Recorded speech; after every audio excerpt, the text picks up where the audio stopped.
sa the giving of King David. No? Yan ang ating pag-uusapan. Ang mga pagkakaloob. Sabi nga sa inyo ito yung 1 Chronicles, bagaman ito ay halos, kung sa Bible merong full gospel na sinasabi, for gospel, Matthew, Mark, Luke, and John, may kanya-kanyang ginamit ang Banal Espiritu sa iba't ibang tagpo ng Panginoong Hesus na merong nakita sila na hindi nakita ng isa. Napapansin natin ng 1 Kings, 2 Kings, 1 Chronicles, 2 Chronicles ay parehong tagpo ng mga tala ng mga naging hari.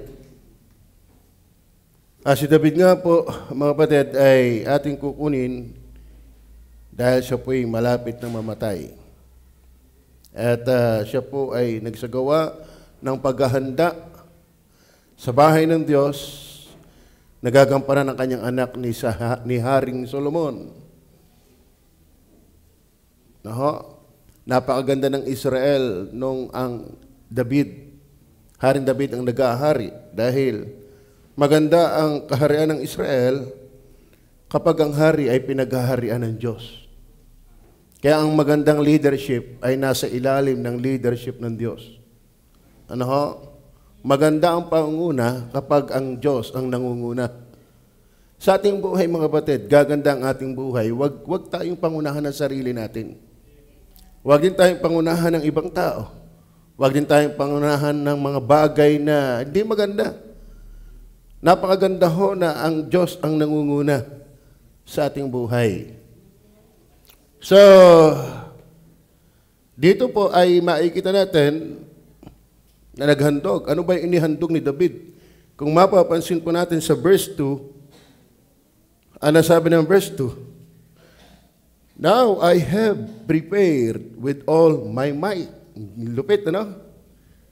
With all my might. Siya'y naghanda ng kanyang buong kaya for the house of God, of my God. So, of my God, malaking bagay yung of my God. So, yung Diyos ay hindi lang God, kundi His God. Now I have prepared with all my might for the house of my God. Ano yung kanyang inihanda ng buong kaya niya? Kaya tinanghal si David Sabi ng Bible, ang nagpaparangal sa Diyos, kanyang pararangalin. Ang humahamak sa kanya ay kanyang hahamakin. Ang magmahal sa kanya ay maardanas lalo ng pagmamahal ng Diyos. Ay sabi niyan, with all my, for the house of my God, the gold. Wow. For things to be made of gold, and the silver, for things of silver, and the brass of things of brass, the iron for things of iron, and wood for things of wood, onyx stones, and stones to be set, glistering stones, and of divers colors, and all manner of precious stones, and marble stones in abundance, not just in few, but in abundance.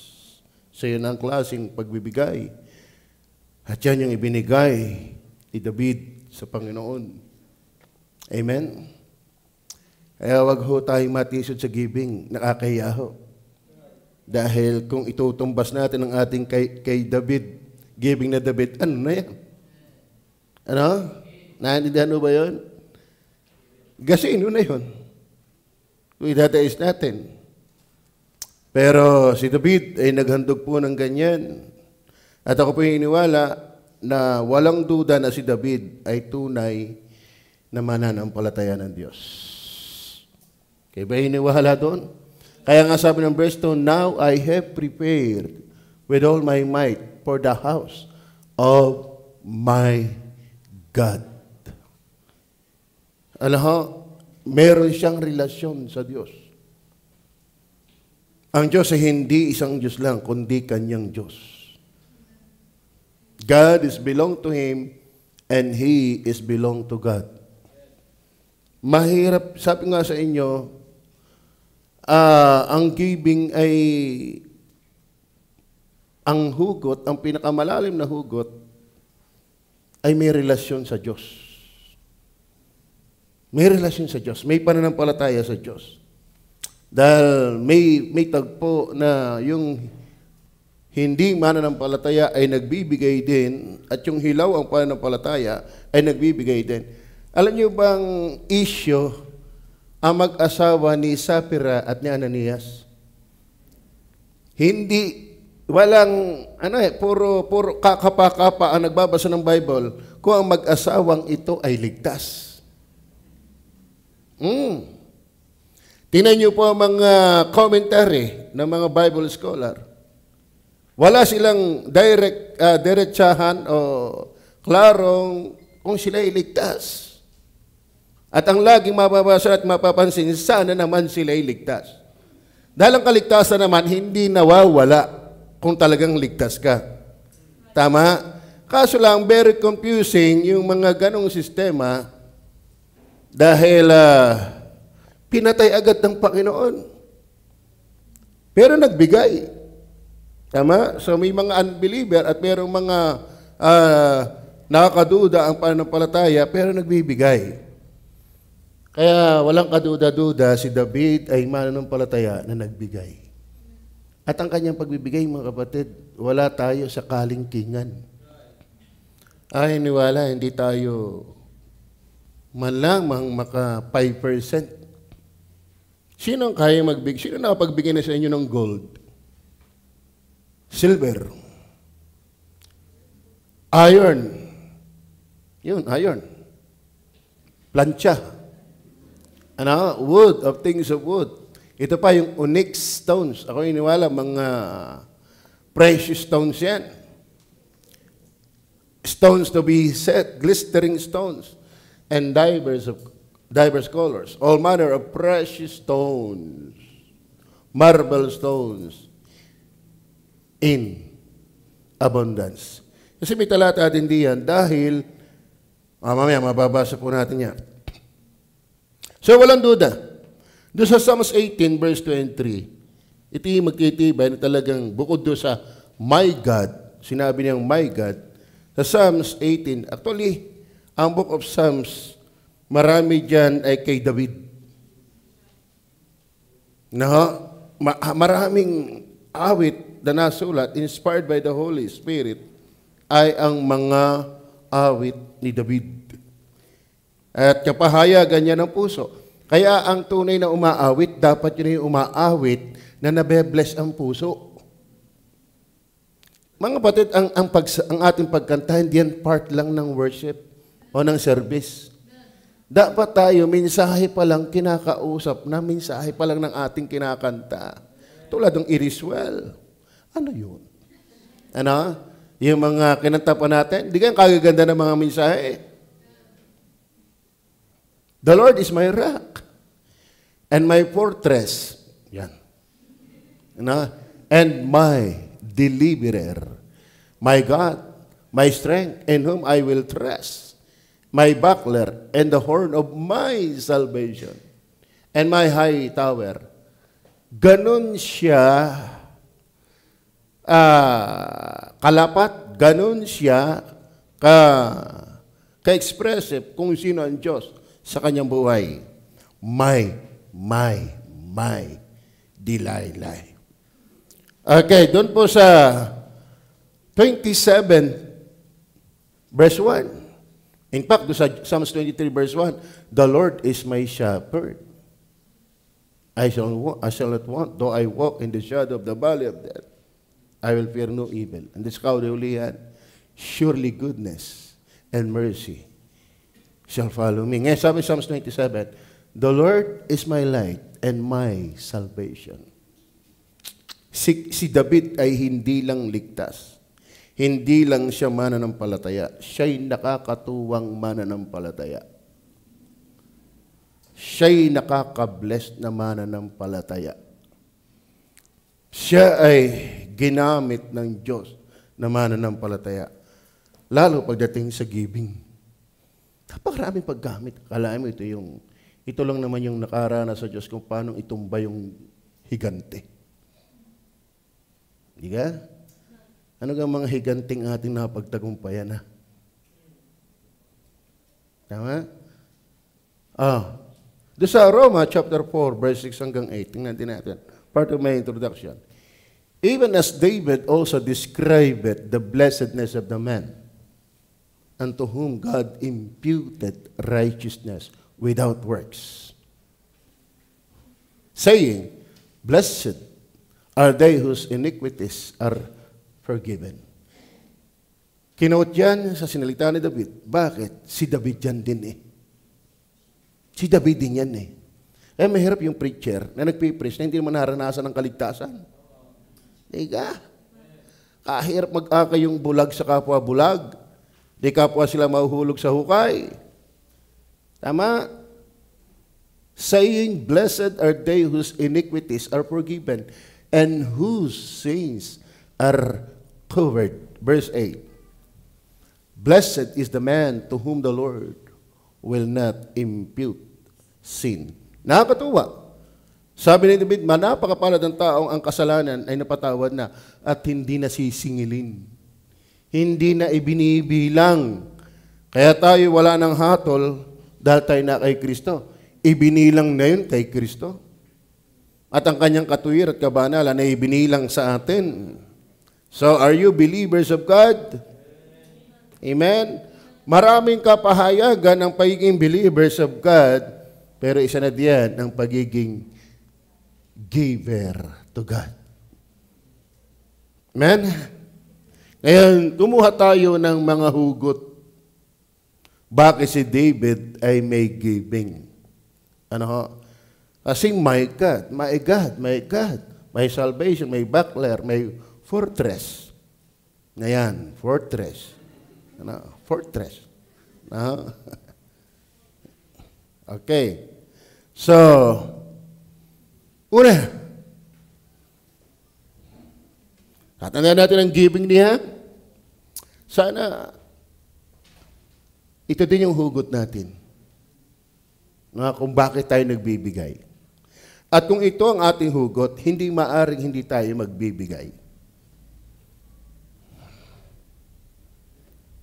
Okay, una, simulan natin sa verse 3 and 9. Verse 3 and 9. Moreover, because I have set my affection. Sa Tagalog, ano yun? Yung affection. Ang tao po ay ang tawag dyan, mayroong faculties na tinatawag. Sa mga Bible students, alam niyo na ba yung faculties?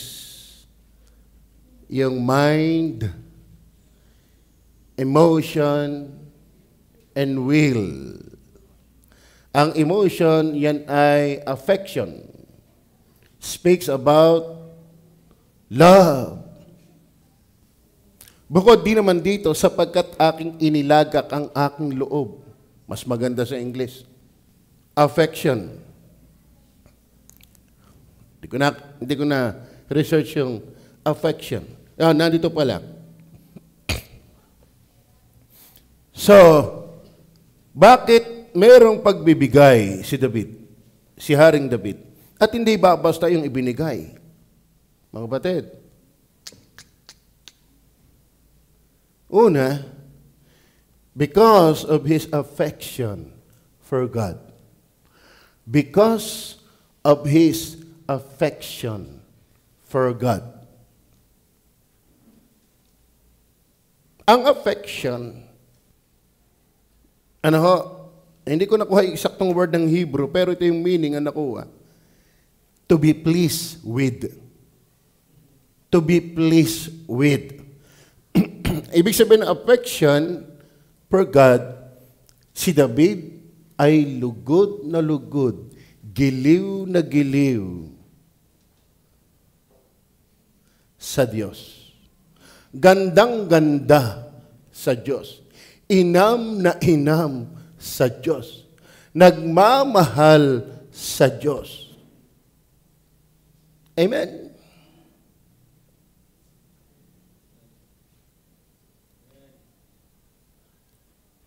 We cannot give, ano sabi? We can give without love. But we cannot love without giving. Alam niyo, mga kapatid,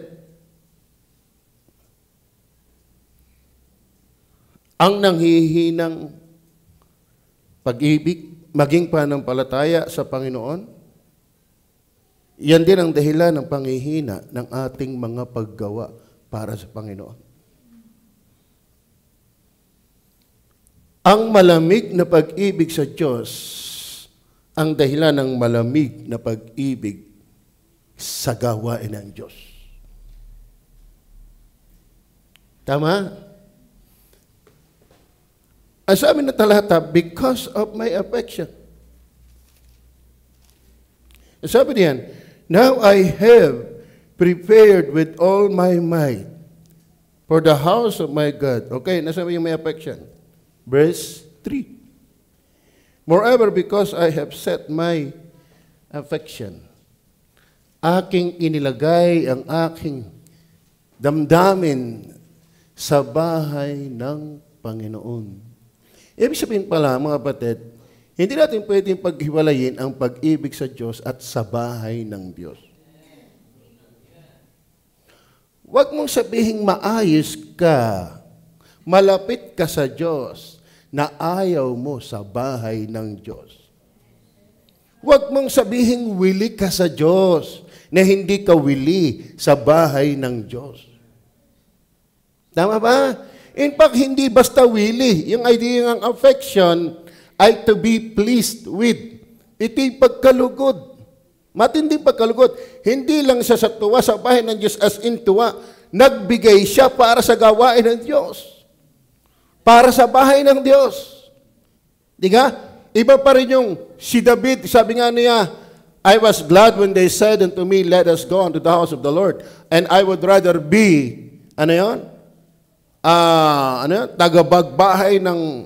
Tagapagbantay ng bahay, pinto ng bahay ng Diyos. Yun ang kanyang kagalakan. So, ibig sabihin, masaya siya sa bahay ng Diyos at siya ay nagmamahal sa bahay ng Diyos, kaya nagawa niya yung pagbibigay na yun. Kaya ba'y nalulugod pa rin sa Diyos? Amen? Ano ba yung lugod? Natutuwa. Nagaganyak. Naiinaman. Nagagalingan. Napapahanga.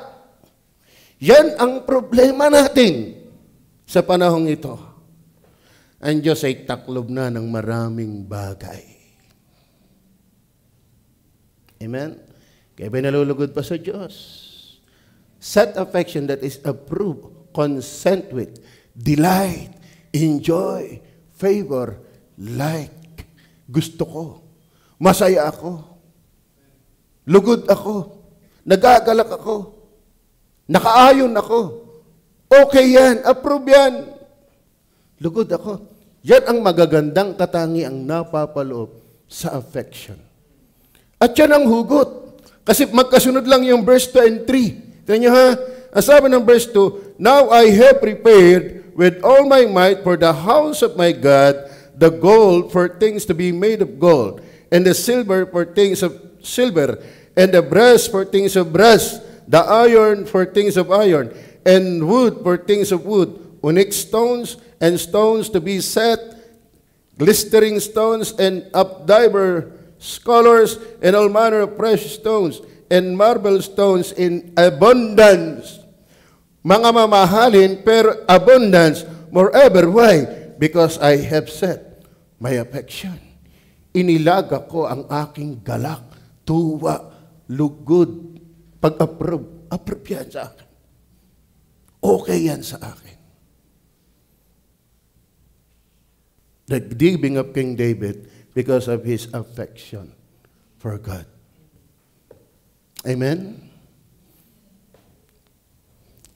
Ay, totoo na eh. Yan po ang problema talaga natin eh. Problema ko yan. Problema nyo rin ba yan? Kaya sa totoo na, dapat tayo naiyak, nagsisisi. Kung may mga tao nagmamaktol sa sulok, magmaktol din tayo. Hindi dahil sa pagiging self-centered. Ay, ang tao puro maktol sa sarili dahil lagi na ang feeling ay aping-api. No, magandang maktol din naman tayo. Bakit? Ang layo-layo ko sa Diyos. Ba't ang babaw-babaw ng aking damdamin sa Diyos? Yan po ang problema natin. Marami nang umaagaw ng ating puso sa Diyos. Nakakatuwa kay David, ano? Kaya tinawag siyang a man after God's own heart. Sa kabila ng mga nangyari, still, he loves the Lord. Amen? Because of his affection. Yung affection, masa-sense mo rin yan sa verse 9, yung salitang willingly. Willingly. Yan, verse 9. Tingnan niyo po. Ito naman ay sa mga taong naganyak sa kanila. Kay David. Then the people rejoice, for that they offered willingly. Because with perfect heart, they offered willingly to the Lord.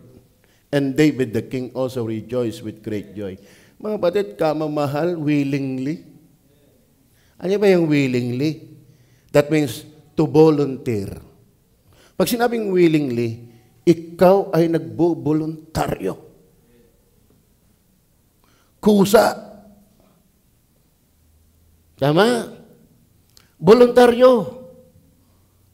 At ang sabi pa niyan ay to present spontaneously.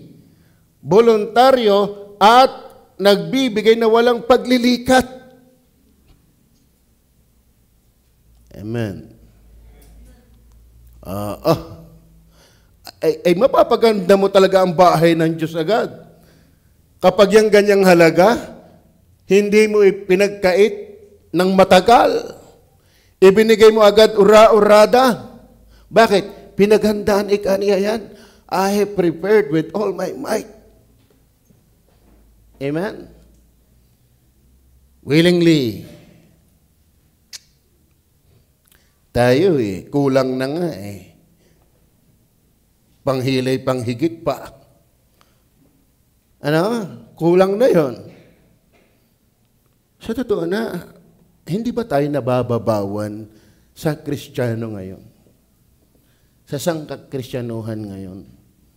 Pag itatabi natin ang buhay ng mga nauna. Alam niyo, noon, may nagpapain ng kanilang liig para kay Kristo. May handa pa kayang mamatay para kay Kristo ngayon?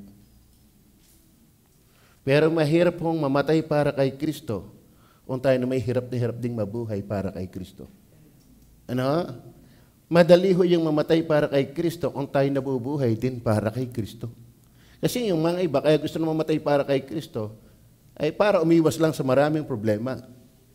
Ano? Pero magandang, kaya gusto mo pang mabuhay para kay Kristo para makapaglingkod ka pa. Yun ang sabi ni Pablo Ako ay nagkikipit sa magkabila Ako nagnanasang pumunta na kay Kristo, yun ay mas maganda. Pero mas maganda rin kayo manatili dito para sa inyong ikasusulong. So, si Pablo ay nabubuhay hindi para makapaghanapan ng maraming chicks. Hindi na gustong mabuhay para marami pa siyang mga kalikamor na makuha sa mundong ito. Siya'y nabubuhay sa layuning maging kagamit-gamit sa Diyos. At kung siya'y mamamatay, maganda rin. Bakit? Ako'y pupunta na kay Kristo. Asa na kaya yung mga ganong Kristiyano ngayon? Meron pa kaya? Nagpipray pa ba tayo maging ganon? Amen? Pag-pray natin. Na meron pa talagang mga nagmamahal kay Kristo. Na meron pa talagang nagmamahal sa Diyos. Yan ang hugot Psalms 26 verse 8. Ano sabi niya? Psalms 26 verse 8. Panginoon, Aking iniibig ang tahanan ng iyong bahay. At ang dako na tinatahanan ng iyong kaluwalhatian. Yan ang verbatim. Ano? So debate. Meron bang salita talaga ng ganon? Ayan! Panginoon, aking iniibig ang tahanan ng iyong bahay. Bakit? Ang sarap itong matulog. May aircon. Ano? Hindi yan ang ibig sabihin ni David. Ngayon, may kisame na ulit tayo maganda. Dapat lang yan. Bakit? Ito'y para sa dakilang Diyos. May talata tayo mababasa dyan. Hindi ko nalagat makita. Kaya kayo, huwag kayong pabago-bago ng Bible. Ano? Alam niyo, talaga ang hirap pagka ang Bible papalit-palit. Dati ako hindi papalit-palit, kaya pag namarkahan ko na yon, isang tuklap lang. Alam ko na, ngayon ako naiinip sa kung nakakita yun. Ano? Basta makikita natin yan mamaya. So, ako yung wala, we cannot separate loving God and loving the house of God. Kaya andun yung giving. Grabe yung giving. Tayo iniwalang, we can give even time. Pero hindi time lang ang kayang ibigay ni David. Merong nag-preach, mga T sa pagbibigay, tinatawag na time, talents, treasure. Yan ang mga ibinigay ni David. Time, talents, treasure. Yung iba nga, bagsak. Sa time pa lang, bagsak na eh. Man? Dati, kasama mo sa prayer meeting, ngayon hindi na. Alam mo, pag hindi natin inalagaan ang ating puso at ang ating panampalataya, ang ating pagmamahal at pagtitiwala sa Diyos, nandyan ang buhay ng ating paglilingkod. Naintindihan niyo ba yan? Ang napabayaang pananampalataya, ang napabayaang pag-ibig, ay pinababayaan ding paggawa. Kaya tingnan niyo ha, nung lumakas ang pananampalataya ng mga Kristiyano noon, lumakas din ang kanilang paglilingkod. Kaya kapag tayo lumayo sa Diyos, lalayo din tayo sa gawain ng Diyos. Totoo yan. Totoo yan. No. Kumusta tayo? Kaya tayong mga naandito, may tama pang huwisyo. Sabi nga ni Pastor Hernandez, habang ikinasa huwisyo pa, ay mag-igi-igi ka na. Dahil darating ang panahon, wala ka na rin sa huwisyo. Ano ba yung huwisyo? Nasa katinuang isip. Hanggat ikay nasa tinupang isip, ayusin mo na ang buhay mo. Dahil darating din ang mga panahon, ikay matataranta. Kaya sabi ni Soriano, tarantado. Past tense yan ang taranta. Ano? Tarantado. Are you with me? Kumusta ang ating puso sa Panginoon? Ito ba'y nasipa pa? Ito ba'y natibok pa para sa Diyos? Ang ating pananampalataya ba sa Diyos? Ano pa? Buhay pa? Kumikilos pa? Wala namang magpapakilos sa atin sa Diyos, kundi Diyos din eh. No? At ang kanyang inilagay yung pananampalataya at pag-ibig, yun gatungan natin. Gatungan natin. Dahil sa kakulungan ng gatong, namamatay ang apoy. Kaya dapat tayo palabasan ng Bible. Magsikap manalangin. Yumuko sa Diyos. Wag mabuhay sa kasalanan. Alam niyo ba, ang nagpapalabo talaga ng pananaw natin sa Diyos ay kasalanan. Kaya ang malabong pananaw sa Diyos, may mahinang pananampalataya at pag-ibig sa Diyos. Apektado yung mga ginagawa. Willingly. So, because of His affection for God, Panginoon, aking iniibig ang tahanan ng iyong bahay. Kaya ba iniwala ito yung bahay ng Panginoon sa atin? Kaya walang masamang pagandahin natin ito, di ba? nung buhay pa si Pastor Henete, siya yung magaling interior designer siya eh. Siya yung halos nagpaganda sa maraming mga simbahan ng Baptist. Si Pastor Henete. Ang kanyang katwiran ay ito. Ito'y kainan. Ito'y kainan ng salita ng Diyos. Kung ikaw ay kakain sa karihan at sa restaurant, mas masarap kumain sa restaurant kaysa sa karihan. Bakit? Abay, maganda eh. May aircon, may ganit-garni, may ceiling, etc. Mas masarap ikang kumain sa restaurant kaysa karihan. Ganyan din, pagandahin mo ang bahay ng Diyos dahil ito'y kainan ng salita ng Diyos. Amen? Kaya matuwa kayo na inaayos natin ang bahay ng Diyos. Hindi kung saan-saan ginagamit. Amen? So, sabi ni David, pinaghanda niya ng buo niyang kaya with all of my might. Amen? Kaya ideyang, love the Lord with all thy might, with all thy strength, with all thy souls. Yan eh. Sabi ni Pastor Raut, nung inaabot ko pa siya, paano ba yung ibig sabihin yung I love the Lord with all my might? Ang sabi niya, kapag ikaw ay nagbibigay ng tithes, ng offering, ng first fruits, you love the Lord with all your might. Why? Yung perang yon, pinagpaguran mo yun. Amen? Yung pera na ibinibigay mo sa Panginoon ay bunga ng iyong lakas.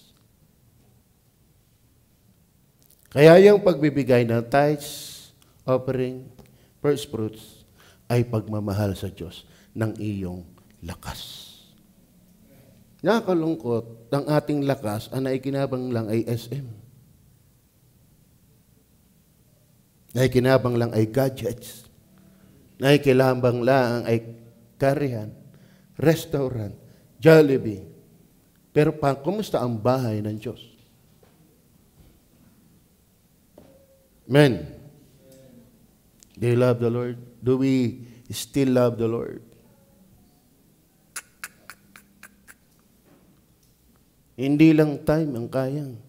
Hindi lang katawan ang kayang ibigay ni David. Pati pera.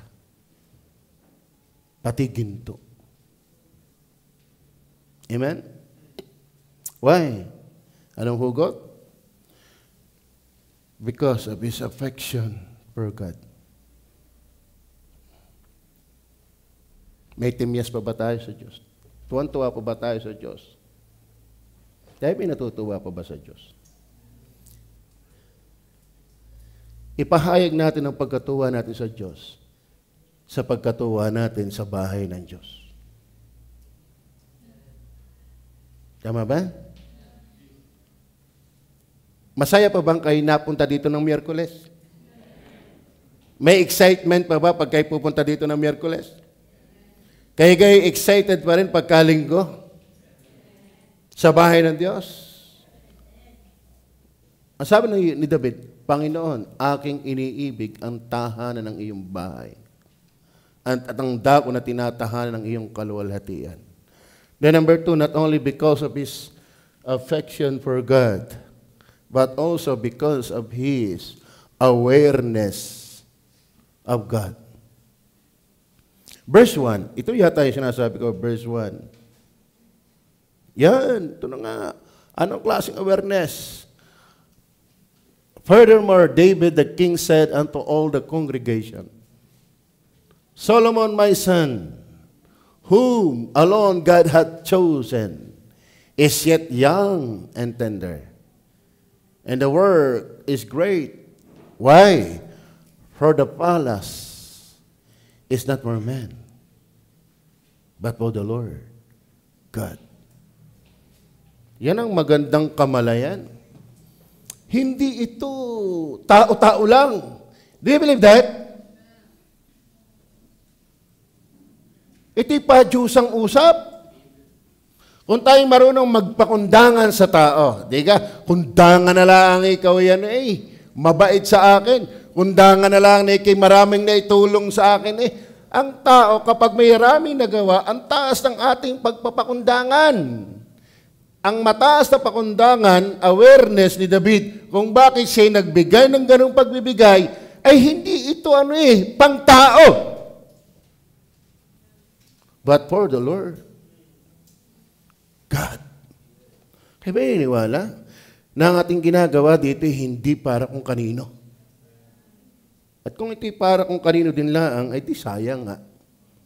Pero kung ito'y pang Diyos, aba, kaya sabi ni David, I prepared with all my might. Why? Hindi ito pang tao. Amen? Naintindihan niyo ba yun? Ang sarap ganyan tayo ay nagmamalay ng ganun. Tama? Tayo ba nagmamalay pa ng ganun? Iti sa Diyusan. Sabi ng talata, for the palace is not for man, but for the Lord God. Meron siyang awareness na ganun. Ako'y magbibigay. Dahil itong nga ibibigay na ito, hindi pang tao. At yung gagawing bahay ng Diyos. Kaya dapat maganda. Dahil yan ay sa Diyos. Amen? Hindi para tayo magpasikat. Nako, gasino natin. Ito simbahan natin ito. Pumunta kayo sa ibang simbahan, kusina lang nila ito. At least, we are trying our best. Ginagawa natin yung ating kaya hindi natin tayo pwede magkumparahan. Gasino na ito sa iba. Ay, nung kami pumunta kay Pastor Kalayan itong kabuang ito, bodega lang niya. Bodega lang ito. Tama? Kaya purihin ang Panginoon. Hindi sa laki at sa liit at sa yaman, kundi Diyos. Ang pinag-uusapan. Tama ba? Kaya ko ito ibinibigay at pinagandaan ko ito ng inam dahil ang gagawin natin ay sa Diyos. Kaya nga lahat ng ating ginagawa, gawin natin sa Diyos. Si kaluluwalhati ng kanyang pangalan. Kung ang kaya mong best ay gayan lang, at least, ginawa mo yung best. Sa Bible naman, hindi naman talaga pare-pareho ang amount ng giving. Kasi sa Bible, merong mahirap, merong mayaman, merong middle lang. Tama yan? Middle. Merong middle lower, merong lower lower. Merong middle, upper, merong upper middle. Pero tayo, nasaan kaya tayong kategorya? Hell. Sobrang baba, bottomless pit. Nanindihan mo ba? Ba't ako magbibigay ng tithes? Ba't ako magbibigay ng offering? Ba't ako magbibigay ng first fruits? Dahil ang bahay ay para sa Panginoon. Amen? Hindi para sa pastor. Hindi yan bahay ni pastor. Sa totoo na.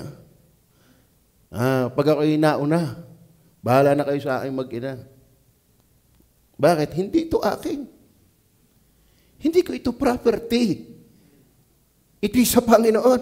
At hindi rin nyo ito property. Ito'y property ng Panginoon na pinagagamit sa atin ng Panginoon. Tama? Walang may nagmamay-ari nito. Ang Panginoon at ang Iglesia. Kaya ito hindi pag-aari ng individual. Hindi ito bahay ng pastor. Hindi ito pag-aari ng pastor. Hindi ito pag-aari ng workers. Ito'y pag-aari nating lahat. Kaya dapat ang nag-i-imis, hindi lang nang nandito. Kaya dapat ang nagmamalasakit, hindi lang narito, lahat tayo. Bakit? Atin ito. Tama ba? Because of His awareness of God. Kaya ganoon ang kanyang giving. Then verse 11, yun po verse 11. Thine, O Lord, is the greatness. Tagalogin niya natin. Parang may lasa-lasa. Ano yung kamalayan ni David sa Diyos? At ito hindi guni-guni. Hindi ito eksaherasyon. Hindi ito paganda lang ng salita. Alam niyo, mga kapatid, tayo maging tagahanga talaga ng Panginoon, hindi ng tao. Dahil ang tao ay subject sa pagbabago. Totoo yan. Totoo yan. No? Lahat tayo sa pakupas. Lahat tayo sa pahina. Kaya hindi arakan ang paglilingkod sa Diyos. Hindi bulaklakan ng salita. Isasalang talaga tayo ng Panginoon isang araw sa mahigpit na hindi natin kayang maisip, maintindihan. Hindi natin alam kung makakagulapay pa tayo. Kaya minsan hihiyain din tayo ng Diyos sa ating mga kaarakan. Alam niyo bang malalim ang kwento ni Ruth? Nabasa niyo ba si Ruth? Malalim ang kwento ni Ruth. Bakit? Si Ruth ay Moabites. Moabita. Ano ba ang kwento ni Moabita? Saan ba nanggaling ang mga Moabites? Anak ni Lot. Kanino nagkaanak si Lot? Sa kanyang mga anak. Tama ba? Kaya ang type ni Ruth ay church. Bakit? Mga kinaawaan lang. Mga kinahabagan lang. Makasalanan. Karamalduman. Ano ba? Sa history, pinabagsak din ng maraming pagkakataon ng Moabites kung hindi madaan sa kulam sa panahon ni Balaam, ginamit sa panunukso ng mga babae. Nabasa niyo ba yan? May maruming kasaysayan ang linyada ng Moabites. Pero alam niyo bang doon lumabas si Ruth. At si Ruth ay naging asawa ni Boaz. At si Boaz nagkaanak ng Jesse. Ang anak ni Jesse si David. Tapos, ang apoy si Nathan. Pastor Jesse na yan. Okay. Jesse. Tapos si David. Tapos si David, sa kanya manggagaling ang Kristo.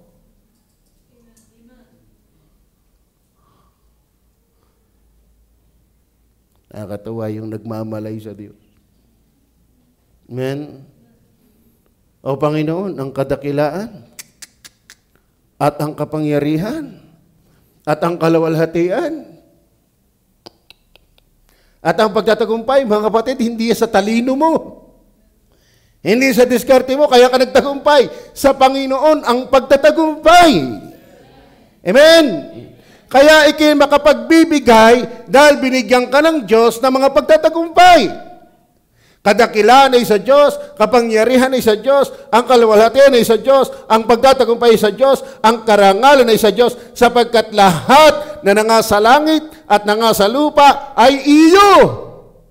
Iyo ang kaharian. Oh, Panginoon. At ikaw ay nataas sa pangulo sa lahat. Verse, ano ba? 12. 12 na ba yan?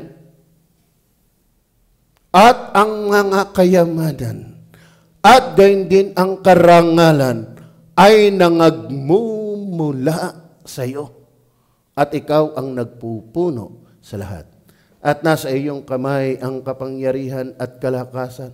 Kaya tayo buhay at malakas pa. Hindi yan automatic. May nagbibigay pa niyan. At nasa iyong kamay ang pagpapadakila at pagpapalakas sa lahat. Verse 14. Ngunit sino ako? At sino? At ano ang aking bayan na makapaghahandog ng ganyang kusa ayon sa ganitong paraan? Sapagkat ang lahat na bagay ay nangagmumula sa iyo. Naniniwala ba kayo dyan? Ay kung yung hari ngay naniniwala, ikaw pa naman. Anong totoong ipag hindi mo ipagpapapaniwala? Amen? At ang iyong sarili ay aming ibinigay sa iyo. Verse 16. Verse 16. O Panginoon naming Diyos, lahat ng bagay na ito na aming inihanda upang ipagtayo ka ng bahay na ukol sa iyong banal na pangalan, ay nangagmumula sa iyong kamay at iyong sariling lahat. Malay ba tayo dyan? Amen? Kaya mga kapatid, mali yung yung tinatawag na baoy-baoy. Ano ba yung baoy? Kung wala ako Hindi. Ang Diyos ang pwede mang baoy sa atin. Amen? Dahil kung wala siya, walang lahat. Mga kapatid, mayroong mga ganitong, ako'y matagal na. Ako'y nakakilala sa Panginoon sa biyaya ng Diyos way back 1986. Ngayon ay 25. Ilan taon na yun? 41. Marami na ako nakita kahit sa Good Shepherd. Ako'y naging halos 2 taong mahigit din sa Sorosoro.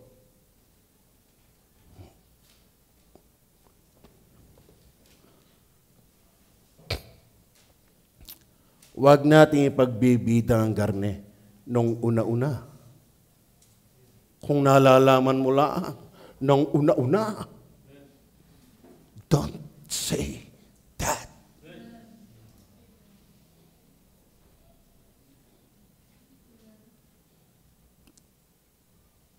Yung nagpapatuloy, hindi naimik ng ganyan. Di lalo naman kung ikay sa una lang magaling at ngayon tigil ka na. Are you with me?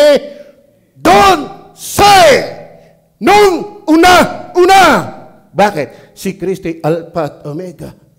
Hindi lang siya sa una. Maging sa gitna dapat. Hanggang sa tayo mamatay, magpatuloy tayo.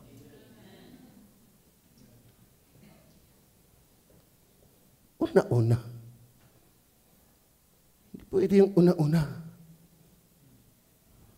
Amen? Dapat magpatuloy. Ano ba sabi ng Hebrew chapter 10:38? Tingnan niyo po, Hebrew 10:38. Naalala ko lang. Hebrew chapter 10 verse 38.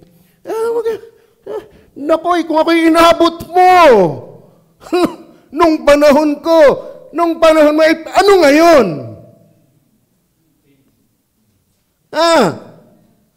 Huwag tayong puro diha.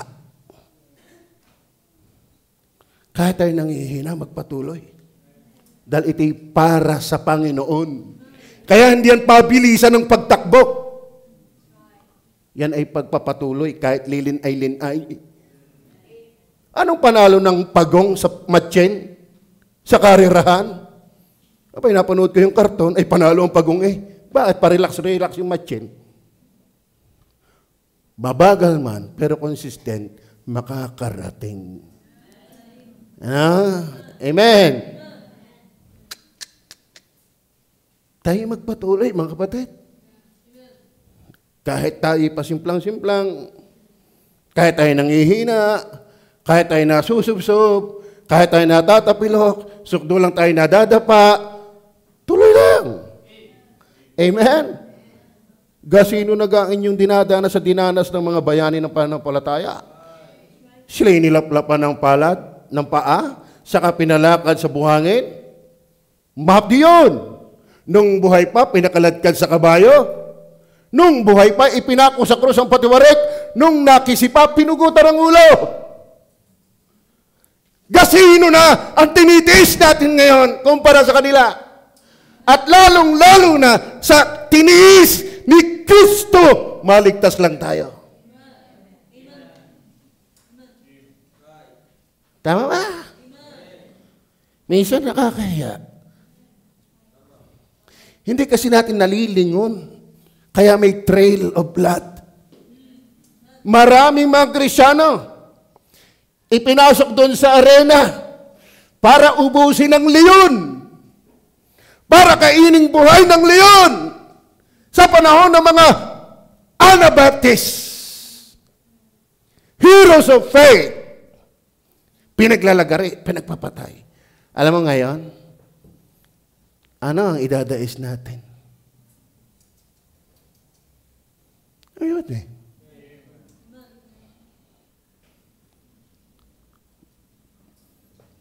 Mahal pa ba natin ang Panginoon? O Hebro, ngunit ang aking lingkod na matuwid ay mabubuhay sa pananampalataya. Hindi sa feeling. Feeling. Hindi. The heart is deceitful above all things and desperately wicked. Huwag kang sumandig sa iyong damdaming pabago-bago. Amen? Tayo po ay dapat nabubuhay sa pananampalataya. At kung siya ay umurong, ay hindi kalulugdan ng aking kaluluwa. Amen? Amen? Kaya mga kapatid, huwag tayo magbitang nung una-una. Hindi mo naman nasasabi, hindi mo naman natatanong, ay nung una-una. Hindi o ganyan. Kasi ayaw ng Diyos yung naurong. Amen? Amen? Kalungkot Marami nang umurong. Kaya sabi, kahit sa panahon ng John chapter 6, marami ang hindi nagsunod sa panahong iyon. At sabi ng Panginoon kay Pedro, kayo pa man, ay iiwanan niyo na rin ako. Sabi ni Pedro, saan kami pupunta? Ikaw ang may salita ng buhay. Amen? Sana tayo po ay magmahal sa Panginoon. Dahil tiyak mahal tayo ng Panginoon. Na tayo mga niligtas niya. Because of His affection for God, because of His awareness. Ba't alam natin yung Jeremiah 9:23-24, huwag magmalaki o magmapuri ang mayaman dahil sa siya mayaman. Ang malakas dahil siya makapangyarihan. Ano pa yung isa? Ang matalino dahil siya matalino. Bagkos ang ipagmapuri ng tao ay ito. Nakikilala niya ako. Daniel 11:32. Tingnan niyo po, Daniel 11 verse 32. Sa Tagalog natin. At ang gayon na gumagawa na may kasamaan laban sa tipan, ay may hikayat niya sa pamagitan ng mga daya. Ngunit, ang bayan na nakakakilala ng kanilang Diyos ay magiging matibay at gagawa ng kabayanihan. Yung nakakakilala sa Diyos ay gagawa ng kabayanihan. Kabayanihan yung ginawa ni David. Maraming kabayanihan ginawa si David. Tama ba? Marami niyang beses naranasan ng Diyos. Nung siya'y bata pa, pinagtatanggol niya ang kanyang mga tupa. Laban sa oso, laban sa leon. Kaya, dahil sa pananampalataya at karanasan niya sa ganung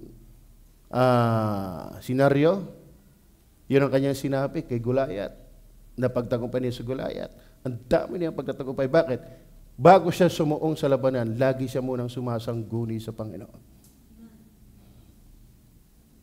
Alam mo, ang magandang paglalakbay ay hindi basta lang naglakbay. May napagtagumpayan. May mga naranasan sa Panginoon. Amen ba? So because of His affection for God, because of His awareness of God, and number 3, verse 13.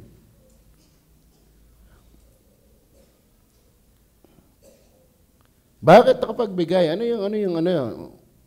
May pagbibigay, verse 2. In fact, na-encourage pa nga niya yung mga puno ng bayan. Now, therefore, our God, we thank Thee. Amen? And praise Thy glorious name. Not only because of His affection for God, because of His awareness of God, but because of His appreciation to God. We thank Thee and praise Thee. Amen? Minsan mga kapatid, huwag din naman kayo puro panalangin. Mag-set din kayo ng time na puro pasasalamat.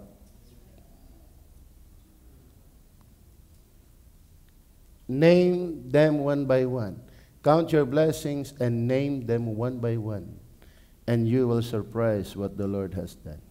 Ano po, pag binibilang ko, ang biyaya ng Panginoon, nang wala pa sa Panginoon, walang kagaling-galing. Kaya salamat, Brother Percival, iniligtas ng Panginoon. Iniligtas ng Panginoon, pero ako'y timawa, ako ay bagot. Bakit? Sabi ko, ganito lang ba? Ganito lang ba? Ligtas lang ba? Naghahanap ako ng fulfillment ng aking buhay. Panginoon, ano ang disenyo mo sa akin? Maligtas lang ba talaga? Hindi ako mapakali. Nananalangin, Lord, ganito lang ba? Pero ako na may garne. Paano? Ang dami kong tanong. Ako'y lungkot na lungkot sa Panginoon. Lungkot na lungkot sa buhay. Panginoon, ganito lang ba? Pero mamaya, kita ko na nga yung sarili, dinadala na ako sa Bible School. Tapos ang hirap. Kala niyo, mga kaklase mo, mga architecture, mga nursing, mga engineering, mga pilot, mga teacher. Ako hindi tapos ng grade 1. Ngayon, hindi na payagan yan eh. Dapat high school graduate. Hindi na payagan niya yan. Ako lang, ang nakabiso, sinuwerte. Ano? Pero sa angkin, nangungupya pa yun sa akin. Architect, nangungupya. Ano? Kaya kami best friend yan eh. Bakit? Ang dami na kopya na yun, pati pangalan ko. Ano? Ngayon, nung ako'y makatapos, sabi ko, ano ako? Tapos lang? Lagi ka akong may gayon. Ano yun? Tapos lang? Ganito lang? Pauli-uli lang ako sa ilalim ng arse? Pupunta lang doon sa ano? Pastor, ganito lang ba? Pag anong ganito lang ba? Mamaya, papunta na ako ng Taysan. Amen? Tapos, Pastor, Panginoon, ano, aso lang lagi ang kasama ko. Garni lang ang bahay ng Panginoon. Ako lang. Wala ka bang tatawagin dito? Wala ka bang ibibigay na bunga dito? May datingan nga eh. Kaya magandang ikaw yan eh. Parang may hinahanap. At sa totoo na kami hinahanap pa rin hanggang ngayon. Ito lang ang lupa namin. Paano yung mga sasakyan? Yung bibilhin kong bus. May hinahanap pa rin ako ngayon. Pero para wag mabigat sa akin, nililingon ko na yung mga ibinigay na. Noon ako'y walang anak. Pero ako'y may anak na ngayon. Noon ako'y walang asawa. Pero ako'y may asawa na ngayon. Siguro baka ako hindi makabili ng gadgets. Baka kung ano-ano na lang. Pero daming biyaya. Naligtas ang inay, naligtas ang tatay, naligtas pa yung mga pamangkin, nakakapag-invite pa ng mga kaluluwa. Praise the Lord! Ang sarap i-appreciate ng Panginoon. Nakakasigla. At lalong masarap, pinatatawad ka pa ng Panginoon. Alam niyo, kaya tayo dry, sa sulok ko lang ng iyong buhay na ikot.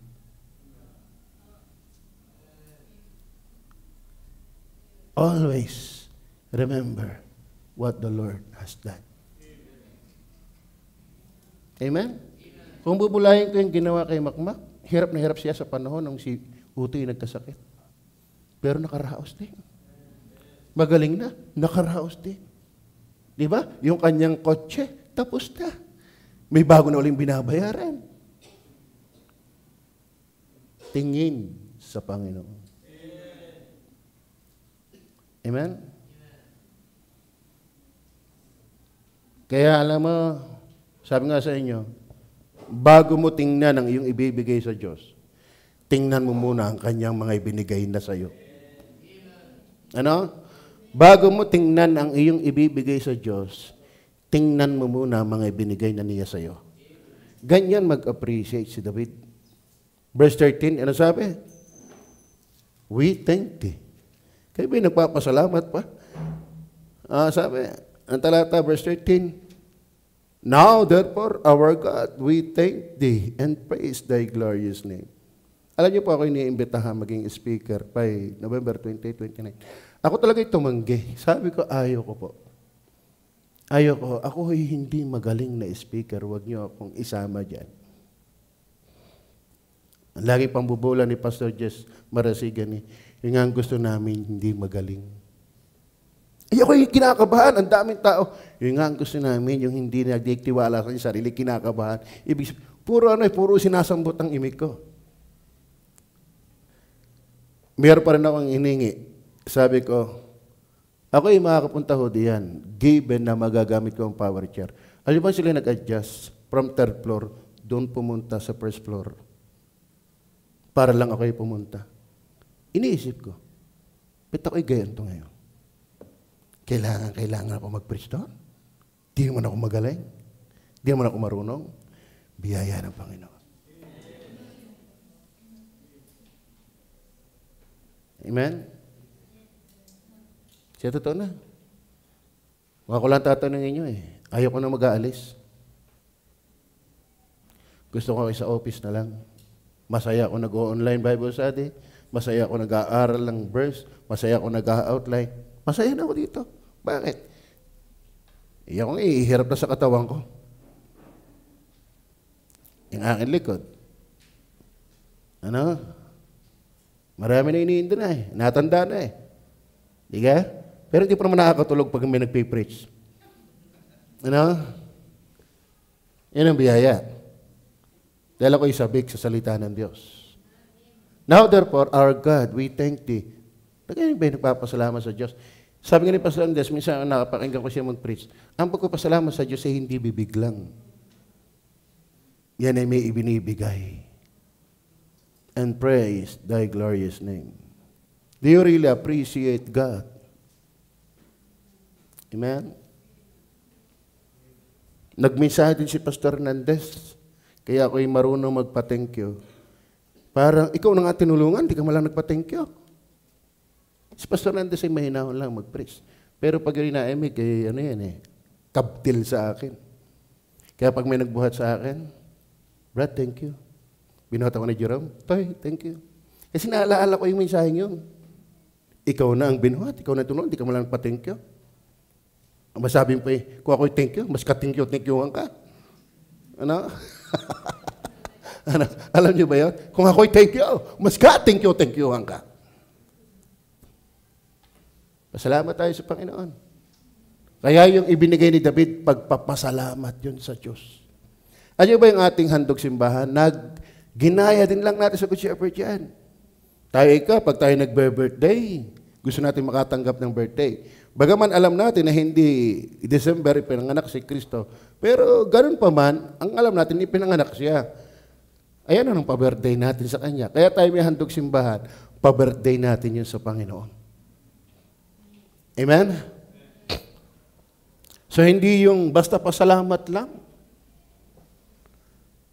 May binibigay. Tanyo yung wise men, naparito kami para sambahin ng Diyos, para pasalamatan ng Diyos. Nung sila'y makita nila kung nasaan ang Panginoong Diyos, nagbukas sila ng kanilang kaymanan. Nagandog ng ginto, mira, at mindoro. Kamangyan. Di ka? Hindi pwedeng ikaw ay nagmamahal, nagpapasalamat na yun lang. Tama ba? Then number 3. Yung ating tiningnan. 105 verse 1 ng Psalms. Tingnan po natin. 105 verse 1. O magpasalamat kayo sa Panginoon. Kayo magsitawag sa kanyang pangalan. Ipabatid ninyo ang kanyang mga gawain sa mga bayan. 106 verse 1. Ano sabi ng 106 verse 1? Purihin ninyo ang Panginoon. O magpasalamat kayo sa Panginoon sapagkat siya'y mabuti. Ang Diyos ba'y mabuti? Yan ay danas ni David. Akala mong napatay ko si Goliath, kaliit-liit ko. Akala mong bata ako, napapatay ko yung uso at saka mga leon sa pagtatanggol ng tupa. Akala mo ako'y napapalaban sa maraming digmaan, nananalo ako, kabuti mo, Panginoon. Then last, verse 14 and 15. Verse 14 and 15. Bakit nagawang maghandog ni David ng ganong grabing paghandog. Parang pelikula ito ni Jackie Chan na, who am I? But who am I? And what is my people? That we should be able to offer so willingly after this sort. For all things come of thee, and of thine own have we given thee. Then verse 15. For we are strangers before thee, and sojourners, as were all our fathers. Our days on the earth are as a shadow, and there is none abiding.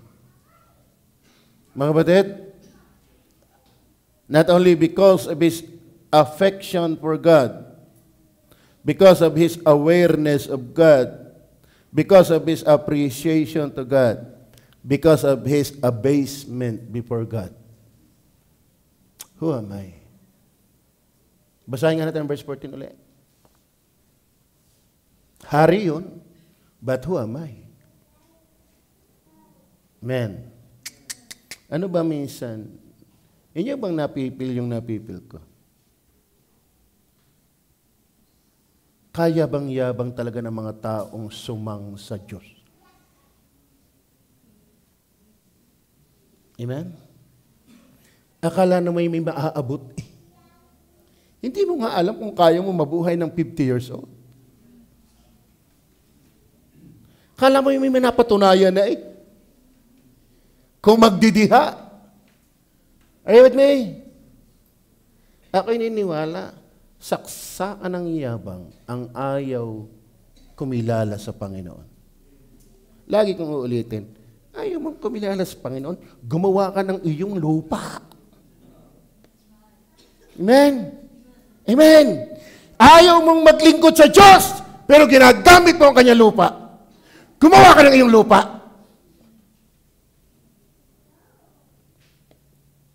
Paano pa yung mata mo? Alam mo, sa totoo na, kung ayaw mong maglingkod sa Diyos, wala kang kalalagyan. Bakit? Lahat ng iyong ay sa Diyos. Naintindihan niyo ba yan? Kaya sabi ni David, who am I? Who am I? Naintindihan niyo ba yan? Nararamdaman pa ba ho natin sa ating sarili yan? O feeling somebody na rin tayo? Who are we? Who are you?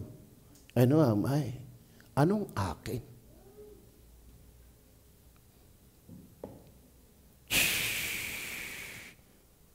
Sana tayo, ang Panginoon ngayon nagpakababa, sino kang tingin natin? Tama ba? Panginoon ngayon nagpakababa.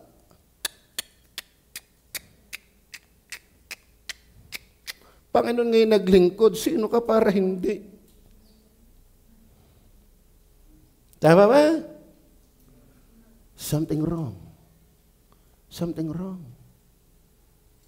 Kaya nga sabi ng Panginoon, ang sino mang gustong sumunod sa akin, tumanggi sa kanyang sarili. Bakit? Yan ang espiritu ni Satanas. Yang sarili. Kaya sabi ni Kristo, not my will, but thy will be done. Klaro ba? Tingnan natin ang verse. Who am I? And what is my people? That we should be able to offer so willingly after this sort. For all things come of thee. And of thine own have we given thee. Yan ang maganda. Ano? Because of his abasement before God. Talagang kinilala niya, sino ga ako? At ano ang aking bayan? Na makapaghahantog ng ganitong kusa. Sapagat lahat ng bagay sa iyo, at sa pamagitan din ng iyo, kami nagbigay. Anong amen? Yan malinaw pa sa atin. Amen? Itatanggi mo ang iyong sarili, kanino gayan? We are double property of God by creation and by redemption. Tayo kanya sa pagiging nilikha niya. At lalong tayo kanya sa pagiging tinubos niya. Anong iyo? Anong akin? Tama? Yan ba'y klaro pa sa atin? Sa totoo na, wala tayong karapatang hindi maglingkod sa Diyos. Sa totoo na, wala tayong karapatang hindi maghandog sa Diyos. Bakit? Ultimong tayo naghahandog, Kanya din. But who am I? Then verse 15. For we are strangers before thee. Stranger lang tayo. Hindi natin talagang kilala ang Panginoon. At maglalakbay as were all our fathers. Tulad ng ating mga magulang. Our days on the earth are a shadow. Oh? Amen? Si David ba ilang taon bago namatay? 100 o 120? Ilang taon siya bago namatay? Shadow lang yun. And there is none abiding. Walang mananatili. Klaro ho ba? Pag yan ay ating ipinanalangin at naging makatotohanan sa atin, walang hindi natin kayang ibigay. Bakit? Kanya lahat yan. Iba ba? Klaro ho ba? So, yan ang giving ni David. Napakalalim, napakalalim. Napakayaman ng prinsipyo sa likod ng bawat mga pagkakaloob. Ng mga dalisay na pagkakaloob. Tayo may manalangin.